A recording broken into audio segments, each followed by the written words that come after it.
Hey there! With my goal of bringing more love to life, I wanted to share a little tool that I use myself and that I use with clients when we are experiencing arguments or conflict with people that we love. And it goes like this. Listen to how you are describing what the other person is doing to you. And interestingly enough, what I have seen again and again and again is the way that we describe it is from a state of being. So I am being ignored, or I am being unheard, or I am being criticized, or I am being unsupported, or I am being held back. You get the idea. So what happens is that the behavior of the other person, we are internalizing and using, it becomes the way our state of being is defined. And however our state of being is defined by us is the way that we are then being. So if I am being unheard, if you're not listening to me, if I feel like you're not listening to me, and I adopt that into my state of being and I am being unheard, then how am I going to respond?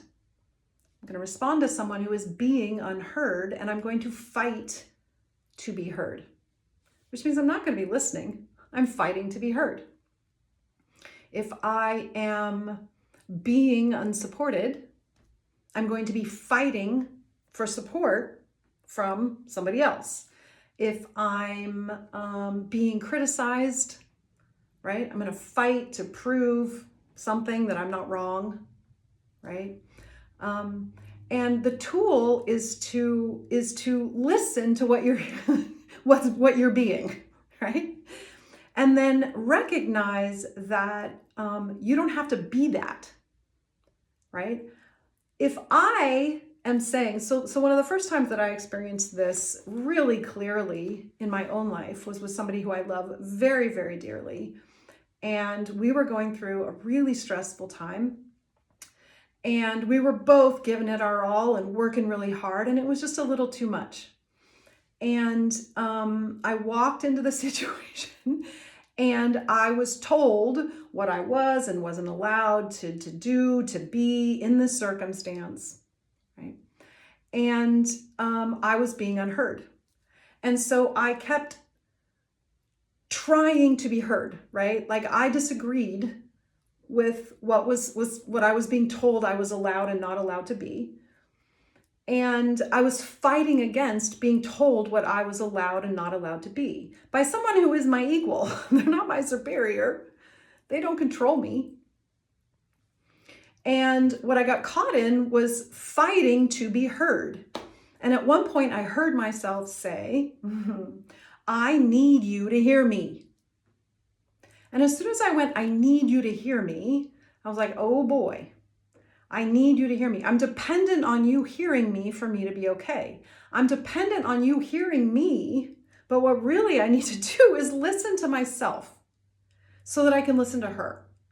Because I didn't need her to hear me, right? I needed to listen to myself. What she was telling me I was allowed and not allowed to do, really, I got to choose for myself, right? And once I got that, I was able to stop, I was able to pause, and I was able to go, hang on a second, okay, I get that this is what you want from me, and this is what you would prefer, and I hear you on these things, and I will choose for myself how I choose to interact in this environment, and I will be me. And while the person that I was interacting with didn't love that, because she really wanted me to behave differently the way she wanted me to behave, right? I had the right to choose for myself because the way she wanted me to behave was cutting off a whole part of who I am, and a whole part of where my love is, right? And I didn't want to do that. And so there was a way in which I could Go, okay, I'm being made wrong. I'm being made bad, right? I am being punished. I am being unheard. And the thing is that I was doing all of that to myself. I was taking her behavior and I was turning it into all that. So the second I go, okay, wait a second, I can be good. I can listen to myself right now. I can go, okay, what I do in these situations, the way I feel comfortable being me is like this. And I hear you. And I will, take these things into consideration, and I will choose for myself how I choose to interact in this circumstance. And if you feel uncomfortable with that, I understand. And you do you, and I'll do me. And so I use this tool a lot in sessions, because this is the kind of thing that creates conflict and exacerbates conflict. And we end up in these outrageous arguments over the silliest things. And if we can pause and stop and just listen to, I am being left out, I am being held back, right? We're allowing what's outside of us to define our own state of being. We don't have to do that. And that I am being can give us a clue as to how we can get back into our power, be respectful of ourselves in that moment, realize that we have a right to choose for ourselves, and then actually listen to what the other person is saying with respect.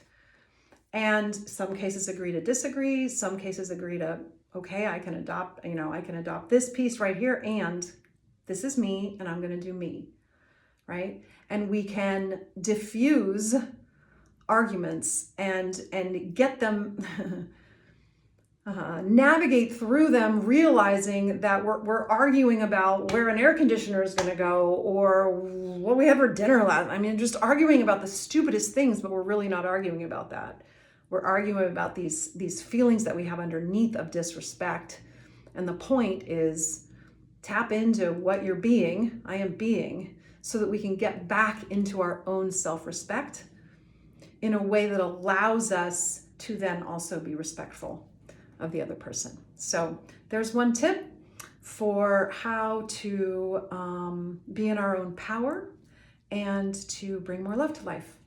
I hope this helps, and welcome any comments. Thanks. Hope you're having a good day. Bye-bye.